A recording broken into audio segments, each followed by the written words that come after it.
Don't forget to like the video, share your thoughts in the comments, and subscribe to stay updated with our latest stories.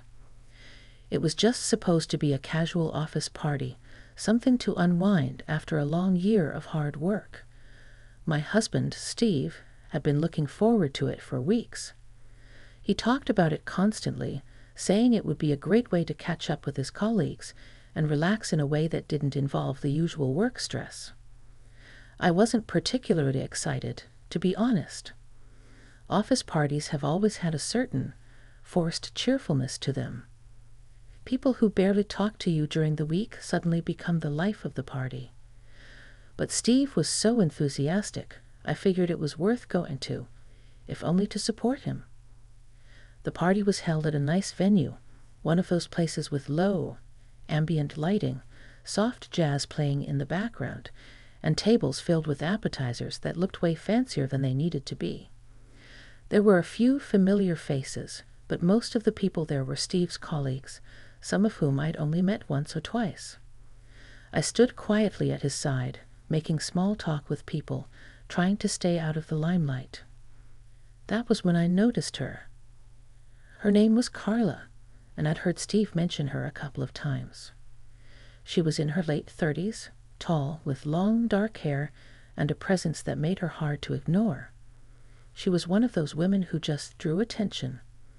And if I'm being honest, I noticed that she seemed to be hovering a little too close to Steve, laughing a little too loudly at his jokes, touching his arm a little too often when they spoke. I don't know why, but something about it didn't sit right with me. But it wasn't until later in the evening that I understood why. As the night wore on, I found myself retreating to a quiet corner of the room, nursing my glass of wine and people-watching. It was peaceful there, and I could almost forget about the energy of the party for a moment. I was beginning to relax when I felt a presence beside me. I turned and saw Carla standing there, her drink in hand, smiling warmly. "Aye, Mary," she said, her voice smooth. "I hope you're enjoying yourself." Her smile was almost too perfect, too practiced. It felt like she was putting on an act, but I didn't say anything. I returned a polite smile. "I'm doing all right," I replied, trying to sound casual. "It's a nice place. The food's good." She chuckled softly, her eyes glancing towards Steve, who was standing across the room, deep in conversation with some of his colleagues. "Steve's great, isn't he?" Carla said. "He's always so easy to talk to. It's no wonder everyone at work loves him." I nodded, trying not to let my discomfort show. "Yeah, he's a great guy. We've been together for a long time." Carla's eyes lingered on Steve for a moment before she turned back to me. "You two make a great couple. He's lucky to have you." Her voice dropped a little, as though she were sharing a secret. "You're very graceful, Mary. And Steve, he's definitely a good man. But sometimes we all need a little excitement, don't we?" There it was. The subtle tension in her words, the slight implication that something more was going on. My heart skipped a beat. What was she getting at? Before I could respond, Carla's phone rang, and she excused herself, saying she needed to take the call. As she walked away, I couldn't help but feel a knot forming in my stomach. The air suddenly felt thicker, heavier, and my mind began racing with all the possibilities of what she had meant. But I pushed it aside. It was probably nothing. She was just being friendly. I tried to focus on the rest of the evening, but the thought of Carla and Steve kept nagging at me. The way she spoke to him, the way she looked at him, it was like she saw something I didn't. I shook the feeling off and went to find Steve. He was still talking to some of his colleagues when I approached, but when he saw me, his face lit up with that familiar smile. It always made me feel safe, like everything in the world was just as it should be. But tonight, something felt off. I was glad when the evening finally started winding down, people saying their goodbyes, slowly making their way toward the exits. Steve and I headed to the car, both of us tired but in good spirits. As we pulled out of the parking lot, I glanced at Steve, trying to read his expression. "So how was the party?" I asked, keeping my tone light. "It was good," he said, his hands resting on the steering wheel, his voice relaxed. "Carla was really fun to talk to. She's got a lot of energy, don't you think?" I smiled, though it felt more like a reflex than genuine happiness. "Yeah, she's something." Steve chuckled, not catching the underlying tension in my voice. "I think she likes you, Mary. She said you were classy." I felt my stomach tighten. "Did she?" "Yeah, she's really nice," Steve said. "It's rare to find someone so easygoing in the office. She's got this natural way of making people feel comfortable." The words hung in the air, and I realized that maybe I wasn't the only one who noticed Carla's attention. The night had left me feeling uneasy, like I was standing on the edge of something I didn't fully understand. What was going on between Carla and Steve? Was there something more to it than I was seeing? The days after the office party passed in a blur. Steve and I went about our usual routine. He'd go to work, and I'd handle things at home. But something inside me had shifted. I couldn't stop thinking about Carla. Every time I saw Steve laughing or talking to someone, a part of me wondered if she was involved somehow. I tried to shake the thoughts away, telling myself I was just being paranoid. But the doubt lingered. It wasn't until a week later that things came to a head. I was on the phone with my sister, catching up on life, as we always did when Steve's phone buzzed on the counter. I had been walking through the kitchen when I noticed it, the bright screen showing a message preview from an unknown number. My curiosity got the best of me, and I walked over to see what it said. The message was from Carla. "Hey, Steve. I know this might be a little forward, but I really enjoyed our conversation the other night. Let's catch up soon, just the two of us." I froze. My breath caught in my throat.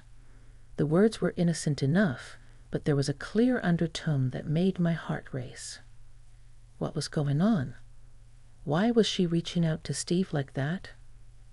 Why wasn't it a group thing or a more casual message? My mind started spinning. I couldn't help but wonder, was she trying to get closer to him? And what about the way she had acted at the party? Was I just overthinking everything, or had she been flirting with him all along? I stood there for a few moments, trying to steady my nerves. I knew I needed to confront Steve, but I wasn't sure how to go about it without sounding like I was accusing him of something he hadn't done. I didn't want to start a fight, but I couldn't ignore the sinking feeling in my stomach. Taking a deep breath, I picked up his phone and read the message one more time. Then I sent a quick reply to Carla from his phone, hoping it would buy me some time. "Hey, Carla. Thanks for the message. Steve's really busy with work, but I'll let him know you reached out. Hope you're doing well." I hit send and placed the phone back down, just as Steve walked into the kitchen. He glanced at me, his expression soft and unsuspecting. "Hey, you okay?" he asked, his voice kind and a little curious. I smiled, trying to act normal.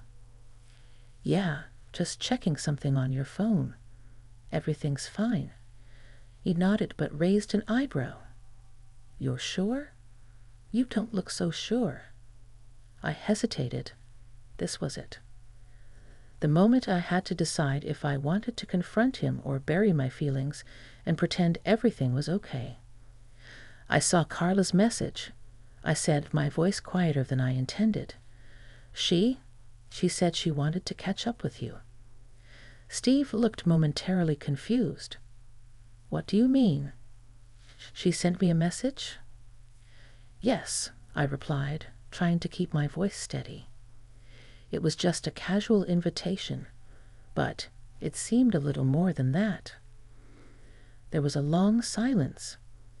I could see the wheels turning in Steve's head as he processed what I'd said. Finally, he sighed and walked over to me, gently taking my hands in his.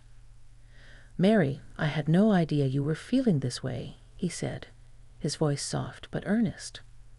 "Carla and I are just friends, I promise you. She's a little forward sometimes, but there's nothing going on between us.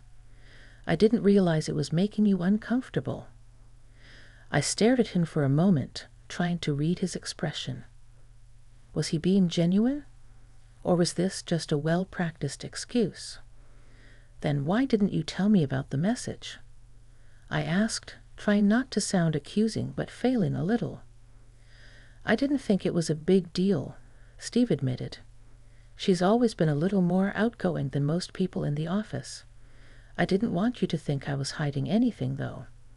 But after seeing your reaction, I realize I should have been more upfront about it. I wanted to believe him. I really did.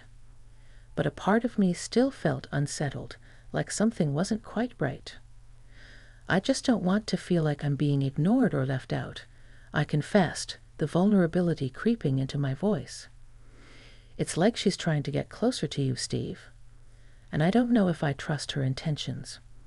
I know you're a good man, but—" I trailed off, unsure of what I was even trying to say. It wasn't like I thought Steve was cheating on me, but the thought of Carla insinuating herself into our lives felt too familiar, too unnerving. Steve squeezed my hands, his gaze softening. "Mary, I love you. I only want to be with you. Carla is just a colleague, and I honestly didn't think it was a big deal. But if it's making you uncomfortable, I'll handle it. I'll make sure she knows there's nothing beyond friendship from me." I studied him for a moment, looking for any sign of insincerity, but all I saw was the man I married, the man I knew. The doubt in my heart began to ebb away, and I nodded slowly. "Okay," I said quietly, still unsure but willing to trust him. "I just don't want to feel like I'm losing you." Steve smiled and pulled me into a hug. "You're not losing me, Mary. You'll never lose me." But deep down, a part of me wondered if there was more to Carla's intentions than either Steve or I realized. The message was one thing, but how would things unfold from here? The next few days were strangely calm. Steve made an effort to keep me in the loop more, letting me know when Carla or anyone else from the office reached out to him. It helped, but the uneasy feeling never quite left. My mind kept playing back that night at the office party, the way Carla looked at Steve, the way she seemed to linger just a little longer than necessary. I couldn't shake the feeling that there was something I wasn't seeing. It was the following Friday when the real test came. Steve and I had made plans to spend the evening at home, a quiet night in, just the two of us. But as I was preparing dinner, his phone buzzed again. I glanced over, my heart skipping a beat when I saw Carla's name flash on the screen. This time, it wasn't just a casual message, it was a photo. Steve had left his phone on the counter, and my curiosity got the best of me. I walked over and picked it up, unable to ignore the pull of suspicion. The photo was of Carla, taken at a cafe. She was smiling widely, looking carefree and happy. But that wasn't what caught my attention. What stood out was the message accompanying the photo. "Just had a coffee, and it reminded me of that night at the party. Would love to do it again sometime, maybe without the crowds next time." I felt a chill run through me. My first instinct was to drop the phone, but I couldn't. Something about that message, the underlying suggestion, made my stomach twist. I wasn't imagining it. She was trying to make her move. I took a breath and placed the phone back down before Steve could walk in. I didn't know how to approach him. Would he see it the way I did? Or was I just overreacting again? When Steve came in from the living room, I was still standing by the counter, trying to compose myself. He looked at me, and I knew the moment I saw his face that something had shifted. "Is everything okay?" he asked, concern in his voice as he noticed the tension in the room. I nodded, but it wasn't convincing. I felt my chest tighten. "I saw Carla's message," I said, keeping my voice as steady as I could. Steve's expression flickered, and then he sighed. "Mary, Steve," I interrupted, my voice trembling slightly. "This is more than just friendly messages, isn't it? I saw her message, and it wasn't just casual. She's trying to get closer to you." Steve stepped closer, a deep frown forming. "Mary, I swear, she's just a colleague. There's nothing happening. You're reading too much into this." But the words felt hollow. I could see the frustration in his eyes, but I wasn't sure anymore if it was frustration at me or the situation. "Steve, it's not just a message anymore," I said, my voice quieter but firm. "It's the way she acts around you, the way she reaches out. I'm not blind, you know. It feels like she's pushing boundaries, and I don't think I can just ignore it anymore." He was silent for a long moment, and the silence in the room was deafening. Finally, Steve let out a long breath and rubbed his forehead. "I know I haven't been the best at keeping things transparent with you. I didn't think anything of it because she's always been a little forward. But I see now how much it's bothering you, and I need to fix that. I promise, I'll talk to her, make it clear that it's inappropriate."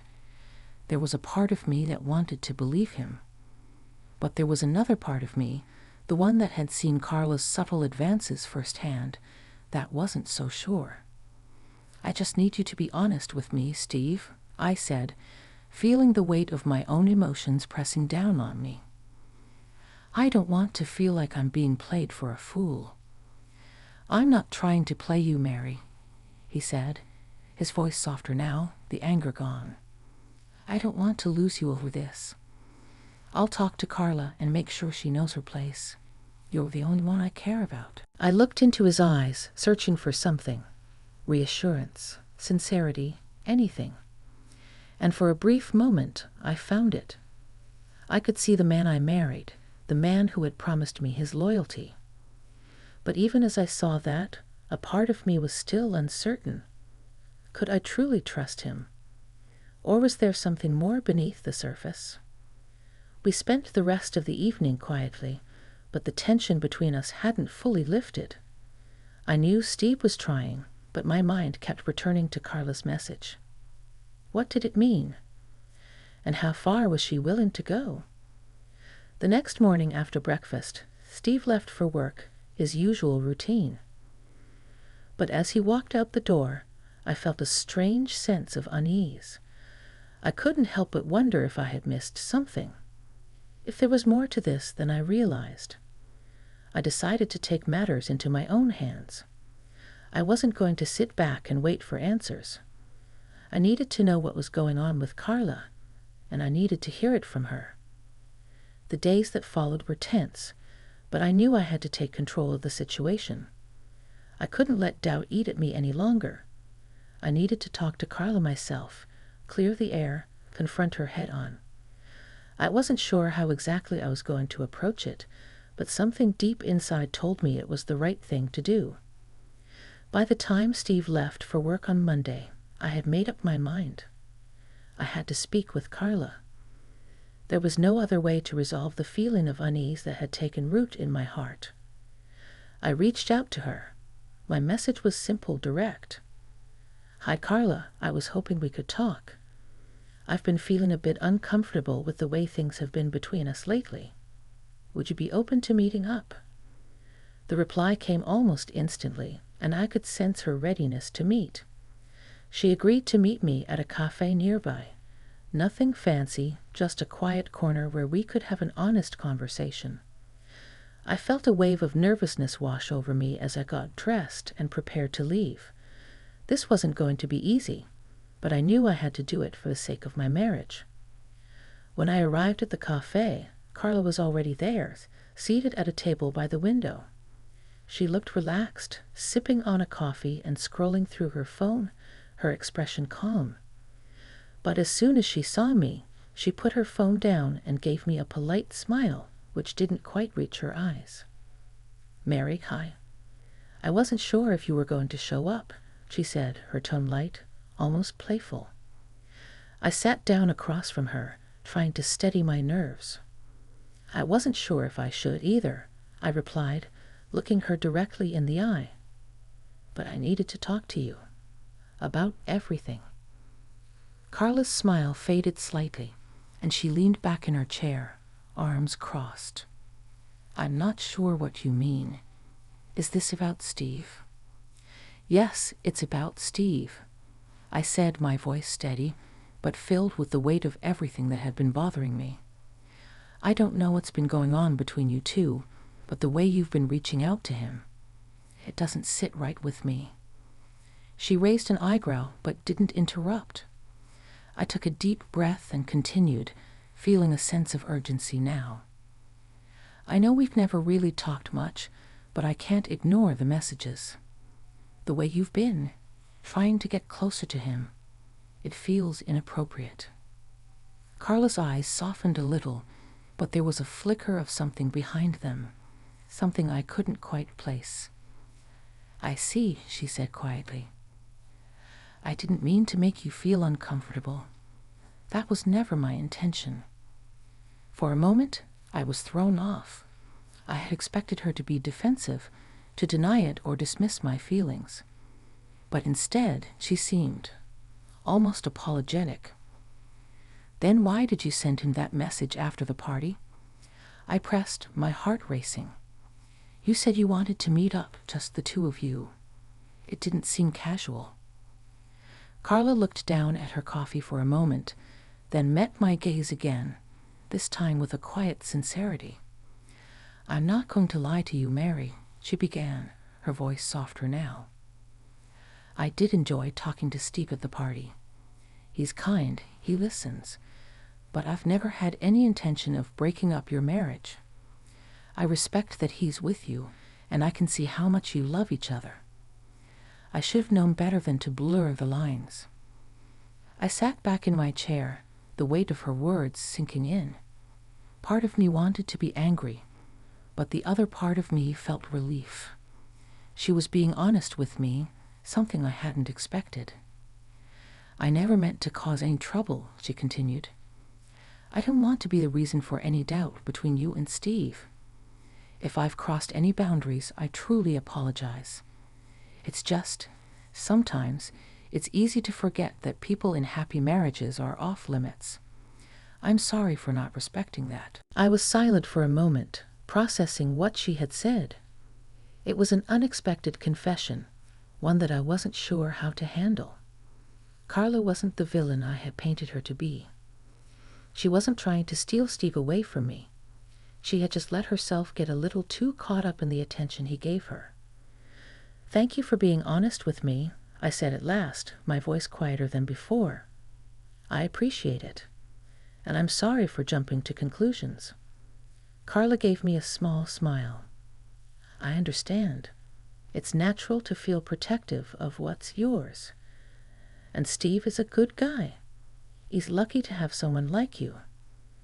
I nodded, feeling a weight lift off my chest. There was still a lingering sense of unease, but it wasn't about Carla anymore. It was about me and Steve, and how we needed to rebuild our trust. It wasn't going to be easy, but it was possible. As I left the cafe, I felt a strange sense of clarity. I wasn't sure what the future held, but I knew one thing. I needed to trust Steve. If I didn't, I would never be able to move forward. The conversation with Carla had helped, but now it was time to focus on my marriage, to focus on us. When I got home later that evening, Steve was already there, sitting on the couch, waiting for me. He looked up as I walked in, his expression cautious but hopeful. "How did it go?" he asked quietly. I sat down beside him, taking a deep breath. We talked, and she was honest with me. There's nothing between you two, Steve. But I need to trust you more, and I need you to be more open with me." Steve nodded, a look of relief crossing his face. "I can do that. I'll be better, I promise. I don't want to lose you over something so small." I smiled, feeling a warmth in my chest. "I don't want to lose you either." We sat there in silence for a moment, the weight of the conversation hanging between us. But this time, it felt different. It felt like we were both ready to move forward, to put the past behind us and focus on rebuilding what we had. It wouldn't be easy, but it would be worth it.